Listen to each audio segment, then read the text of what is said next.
how much we're gonna be able to get to that second story because it's super steep in the back too.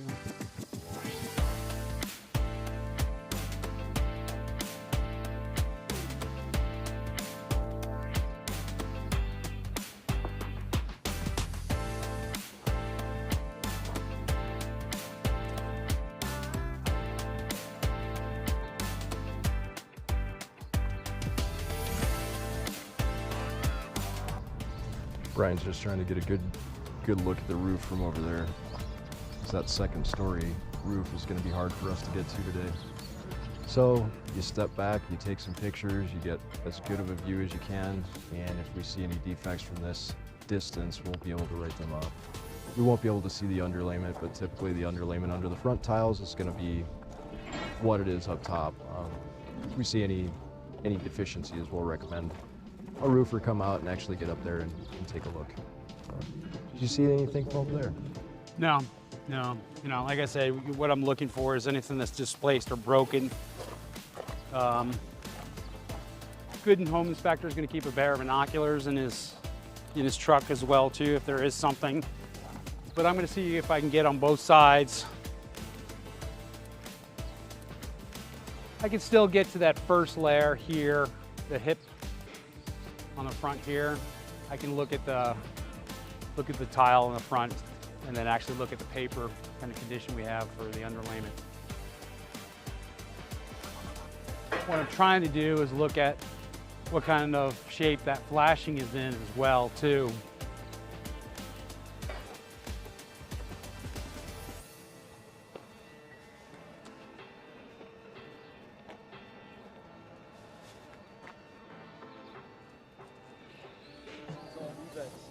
Very tall. I don't think we're going to have any issues with any downdrafts on those, that's for sure. Well, we can see that the house, the vents actually do have rain collars on the both of them, and they look to be in good shape. The flashing looks in good shape as well too.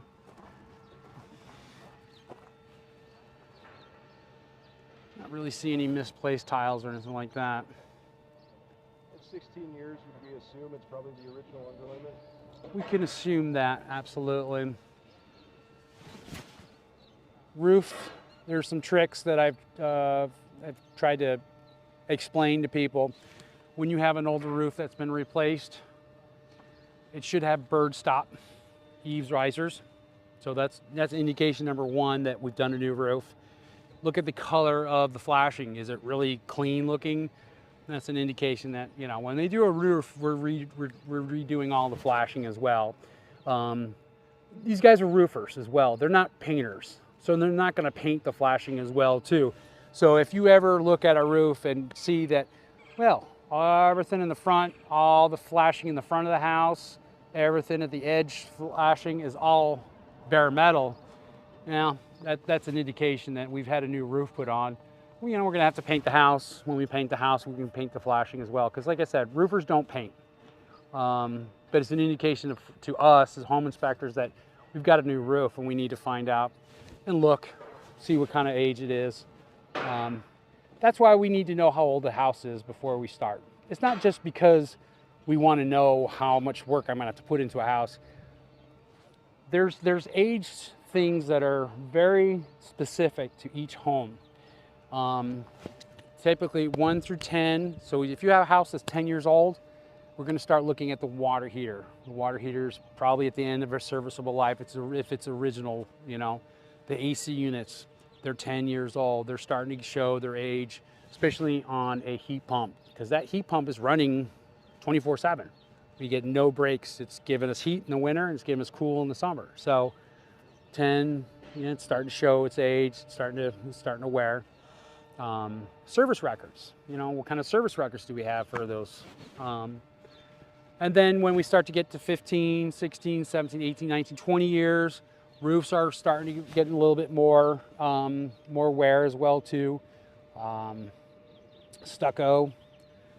In Arizona, the way the paint companies work is they'll say a house should be painted every 10 years as well too.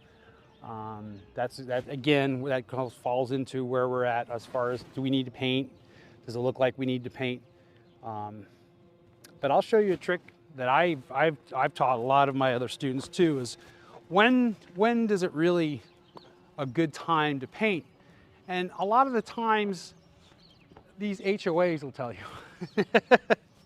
But if you don't have an HOA and you kind of just want to kind of budget as far as what I need to do, kind of take a look at your doors, and your front garage door is usually a good indicator. So you can kind of see this is not too bad. This is west facing, so we'll get a little bit of sun on it in the afternoon, huh? You know, and we're not getting any Chalky. It's not chalky. It's actually in pretty good shape, you know. It's when we start getting that chalkiness that, you know, it starts to, you'll actually see the white chalkiness coming through our stucco, and then, you know, it's stuff, you rub your arm against it and then it's all over your shirt as well too. You know, that's okay. We're definitely looking at some paint, you know, so. Looks good. It's okay, yeah. For original paint, I'm assuming. Yeah, could be, I don't know. So we'll get the gear.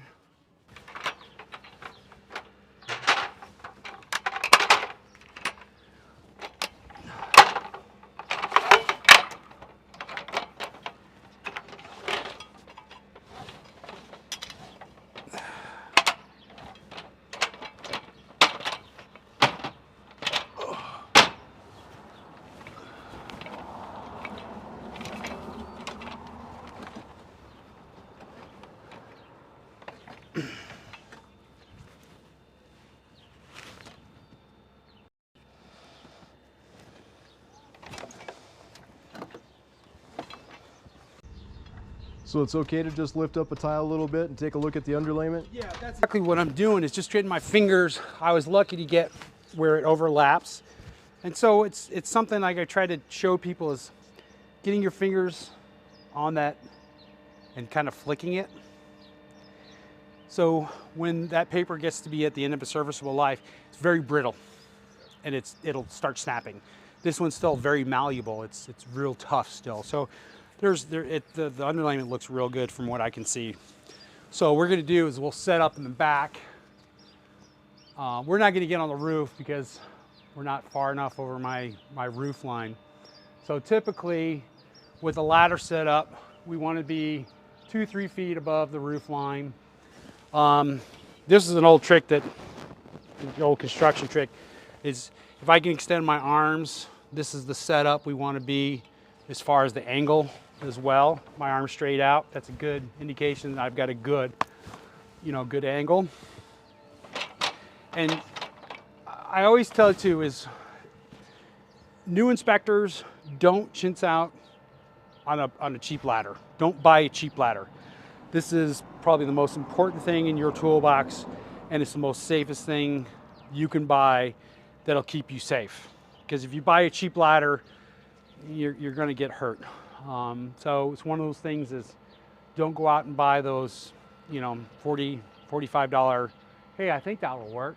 And then test it out and find out somebody gets hurt after it. So this is the newer version of the Little Giant. This is actually the Dark Horse model. It's got reinforcements on the bottom and the corners as well too. I switched this just this year. I think it was just time to give me some little bit more reinforcement. It's fiberglass, so it actually will protect me if the electrical comes in contact. And as you can see, it breaks down very easily. This one's a little bit heavier than the other models, but The aluminum model? yeah, it's okay because I can still chuck it over my shoulder much easier, and I can carry it, you know, all day long and not have it bother you, you know.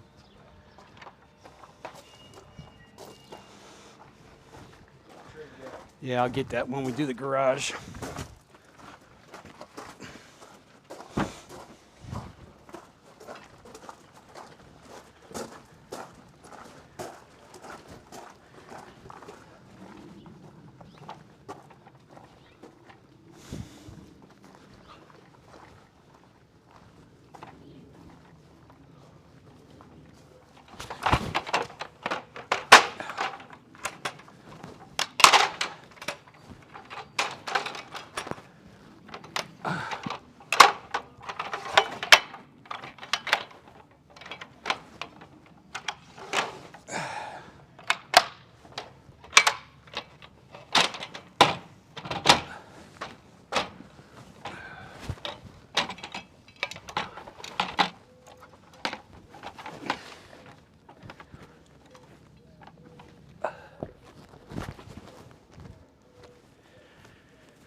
So I could tell there's paint on here. So with the house, I got paint.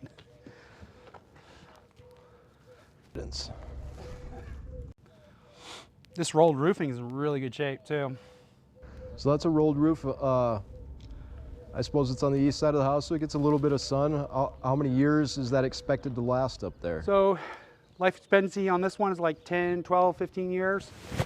We want to make sure that we go all the way to the edge. These sometimes have a tendency to shrink a bit, and then we start getting water onto the fascia. But this one's in really good shape. When you come down, will you make sure you turn off the outside lights? I can do that for you. I would appreciate it. Yes, this is open door. They keep the lights on all the time. Not these backlights, they don't. Right in our living room. Which one is it? It's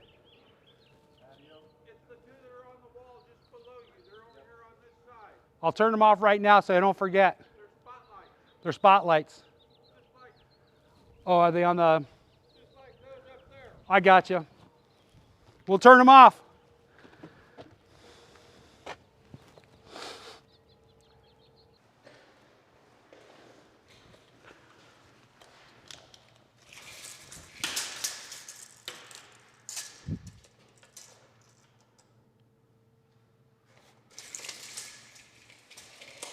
Making sure that's a certain height.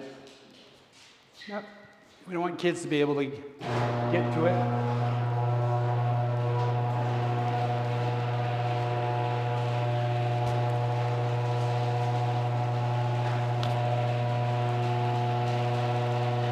So this has been a question all the time too. All right, I'm 6'1", and I'm on my tippy toes. Okay, so that's your average, person is not going to be able to get that. So we need to make sure that the emergency release for this garage door is at a level, at the height of what the manufacturer requires from it to be grade, from grade to the bottom here. So typically it's here. So that's safety. So we want to make sure we install it to the proper height. It's either there or it's gone. Oh yeah, exactly. Yeah, you're absolutely right. Do you know why they're gone? Did people used to break into garages? Yep. Yep. Especially if you had a garage that had windows. Police officers were telling people to take them off. Yeah. So they would take them off and you couldn't release it. God forbid we need to get through. But I think at the time, like I said, you can get something down there and pull that and release the door, and have at it. Okay, this is a question I get all the time. Now, 2 holes in the drywall here.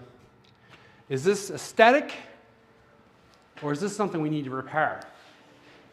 Well, it looks aesthetic, but does it depend on what wall we're on? Absolutely. This is the firewall. This is actually part of the fire suppression to the house. So, ceiling wall back here. This is to the home. So this does break the firewall. So we need to repair. Okay. And that's repaired with fire barrier type material, or just Yeah, and fire hot mud, and then with the proper size firewall sheetrock. Absolutely. That's holes big enough that you're probably going to need some filler sheetrock. Again, people ask me, do we actually inspect these as well too? No, we don't. But what we do is just make sure that, it's not leaking. It's unplugged as well too. So a lot of times I'll see issues with these because they're plumbed wrong inside the sink, the drain line goes straight into the laundry sink, the laundry clean out, and that's cross connection without the gap. We have to have the gap. So here's that that temperature change for that new tankless water heater. This is where we change the temperature, and it's just a matter of up and down. So typically I'll tell people the factory usually sets these water heaters at 120 degrees, which is usually about 110 degrees by the time it gets to your house. Perfect temp. Still kills germs. It's not going to scald anybody. It's still hot enough to do what it's supposed to do, but it's not going to hurt anybody. So now, this is one of my pet peeves being an electrician for years. It drive me nuts is the fluorescent fixtures without tube guards. This actually has tube guards on it. So if I were to hit this with a ladder or material or whatever, it would actually crush inside the tube guard and the glass won't fall down.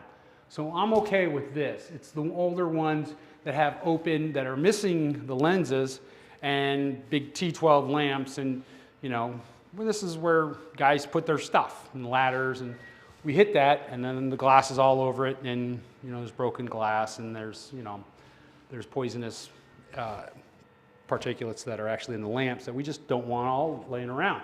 So I always recommend that we make sure I have the lens if it needs a lens, and then lamps that need to be replaced. So. Now they probably just remove the regular light fixtures in there. Absolutely. Yeah, absolutely. I've always been a strong component of fluorescent fixtures in the garage because it just distributes more light. You can change the Kelvin temps so you get better light. If you're going to work in here, then you want to know what you're doing and what colors. So you want good color rendering lamps as well too. So obviously just, you know, put a proper fixture. You know, as we get older, we have hard time seeing what we need to see. So good lighting is always really important. I always have a problem when I'm coming in from where it's really bright. Right. In the garage, do something and you can't see anything. Can't see nothing. Yep. So we've got partial insulation in the garage. That's not something that's that we, you know, really comment on as well too. It's kind of nice to have. So the one thing I will note is these racks. This has been kind of a bane in my existence as well too, how they're installed. The thing is, people just put too much stuff on them as well too. We just put way too much weight on those bottom cords of those trusses, and we underwater. Why do we get all these cracks in the ceiling? Well, that's usually why. So if we're going to use the racks, keep it to a minimum. You know, just Christmas decorations, stuff like that. And, you know, don't go crazy. I just put up some really heavy duty ones. They said 350 pounds max. There you go. So we're going to test the garage door here. We'll test it for pressure release. See how the door's moving. I always check the doors as it's moving, make sure there's no broken parts. Put a little pressure, failed. So I'm going to go ahead and kick it with the kick the light. We'll activate the reverse. We'll make a mention in the report that it does need an adjustment on the pressure reverse. And again, take another look at my hardware. Make sure I don't have any loose components and I don't have any damage. Sometimes it's hard to see. I know you had one last week that actually was bouncing as it was closing. So those are the ones that we definitely want to make sure we really put a good eye and get some good photographs of it as well too. It's gonna be dangerous. You know, I had one came down on top of me, and I had all my might just to throw it back up, so it wouldn't land on top of me. So pay particular attention to the kind of hardware we've got, any damage. You've got to remember this aluminum. It's very thin steel. You know, aluminum. You know, not steel, but it's very thin gauged metal that can damage very easy. So we'll go ahead and write up some of the weather stripping here. And some gaps on the bottom there too, but we'll probably make a recommendation to go ahead and replace this piece of weather stripping. You can get this at Home Depot all the time. You just cut it out, cut the caulk off. You're supposed to use stainless steel screws. And then, because it's expensive. Yeah. Here's my post-tension. Again, this is something I always put in my reports as well too.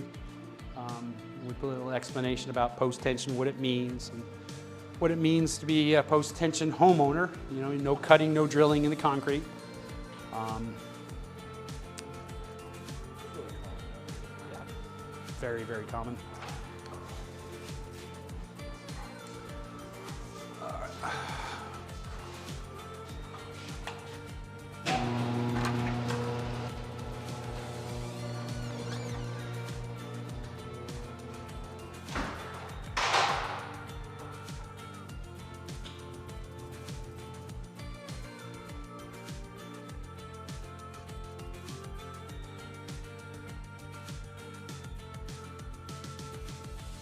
And this is where the year of the house makes a difference. Makes a home inspector think about what things might be outdated.